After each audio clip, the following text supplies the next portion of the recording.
si Mel Tiangco, ang inyong kapusong totoo.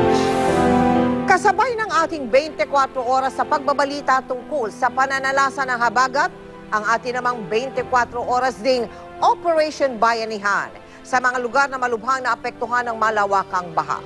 Ngayon po, mahigit 24,000 tao na ang nahandugan ng ating tulong sa 5 lalawigan at 4 pang lungsod dito sa Metro Manila.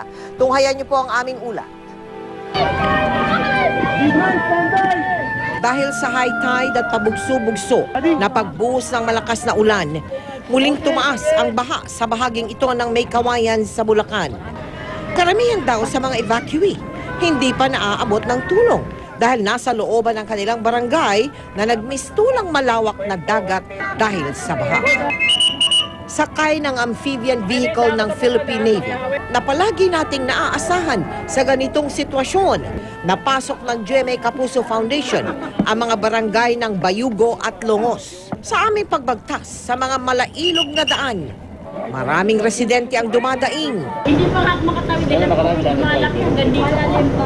Palalim ng tubig eh. Nakakamangha namang makita ang iba't ibang diskarte ng ating mga kababayan para kahit papaano'y ituloy ang kabuhayan.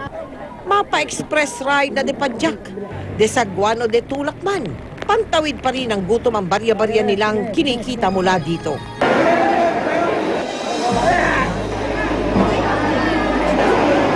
Kayo pa lang po ang una nagbigay sa amin nitong relief. Malaking bagay na po sa amin to. Kasi po mga katatawid, gutom din po sa amin to ng pamilya ko at mga anak ko. Kahit hating gabi at madaling araw, tuloy-tuloy ang ating Operation Bayanihan sa Pampanga. Nagsimula na rin tayong mamigay sa mga lungsod ng Malabon at Pasay, pati sa Cainta, Rizal. Patuloy ang ating paghandog ng tulong. Habang sa Mandaluyong, dahil sinasabing halos kalahati ng bilang ng evacuees doon ay mga bata, minabuti ng GMA Kapuso Foundation na magsagawa ng feeding program. Malaking tulong po yun sa amin kasi syempre hindi na namin bibili yung makakainin ng mga bata.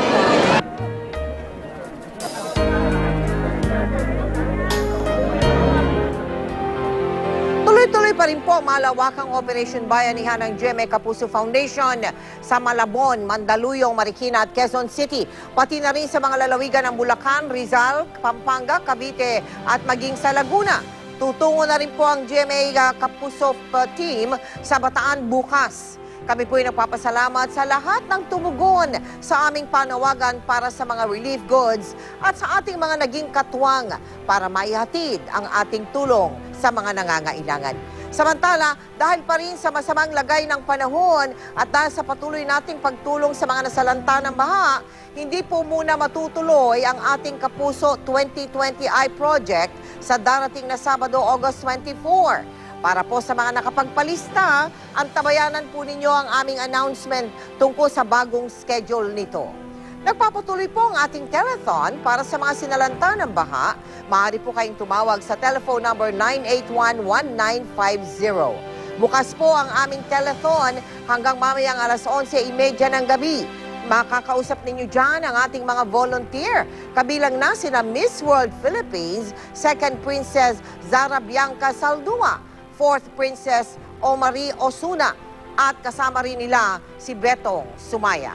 Para po sa mga pamilyang nasalanta, kailangan po nila ng mga pagkain tulad ng bigas, noodles, delata, bottled water at mga ready-to-eat foods. Kailangan po rin ng damit, ng underwear, tsinelas, banig, kumot, kulambo, tuwalya, toothbrush, toothpaste, sabong panlaba, sabong panligo. Para po sa inyong mga donations, maaari kayong sumagsadya sa aming tanggapan o tumawag man lamang. Ngayon po bukas ng 24 oras ang aming opisina para sa mga nais magbigay ng donasyon. Pwede rin dumiretso po sa Kapuso Foundation Warehouse at maaari din kayo magdeposito sa aming mga bank account o anumang sangay ng Cebuana Luwelier. Tax deductible po ang inyong mga donations.